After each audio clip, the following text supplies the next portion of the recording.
မင်္ဂလာပါဒီနေ့မှာတော့မိတ်ဆွေတို့ကိုနည်းနည်းလူကြောင်ကြောင်နိုင်တဲ့သပင်ညက်ဆက်တွေနဲ့မိတ်ဆက်ပေးသွားမှာဖြစ်ပါတယ်နံပါတ်1 Floby ဆိုရဲသပင်ညက်ဆက်ကတော့1980 90ဝန်းကျင်ကနာမည်ကြီးခဲ့တဲ့ဒဏ္ဍာရီလာဆက်ပါသပင်ညက်ဆက်ကိုအိမ်ကဖုံသုံးဆက်နဲ့တွားချိတ်ရတာပါသပင်ကိုဆုပ်ယူပြီးမှဓာတ်သွားဖြတ်တာဖြစ်လို့သပင်စားတွေကျမ်းမြင်ဖို့မကြောက်ဘူးလို့ဆိုပါတယ်ခေါင်းပေါ်မှာဖုံသုံးဆက်ပိုက်တန်းလန်းနဲ့သပင်ညက်နေတဲ့ပုံစံကတော်တော်လေးကြည့်ရဆိုပါတယ်ခင်ဗျာFloby သပင်ညက်ဆက်ရဲ့အတန်ကိုကျွန်တော်တို့နားထောင်ကြည့်လိုက်ရအောင်ခင်ဗျာနံပါတ်1 Laser Trimmer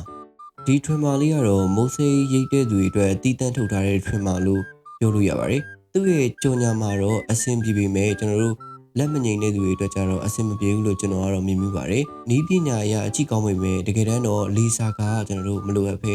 အလုံးရှုံနေသလိုပါပဲမိတ်ဆွေတို့ရောဒီ trimmer ကိုဘယ်လိုမြင်လဲဆိုတော့ကွန်မန့်မှာဝင်ရောက်ဆွေးနွေးသွားလို့ရပါတယ်နံပါတ်3 Curl Shaver ဒီ shaver ကတော့ကတုံးတုံးတဲ့သူတွေကြမှာခေတ်စားပေမဲ့ပုံစံတော့တော်တော်ထူးဆန်းပါတယ်ဆက်ကိုကန်ရတာကကားဂီယာတန်ကိုကန်ရတယ်လို့မျိုးဒါမှမဟုတ်လက်သီးဆုပ်ထားတယ်လို့မျိုးကန်ပြီးခေါင်းပေါ်ကို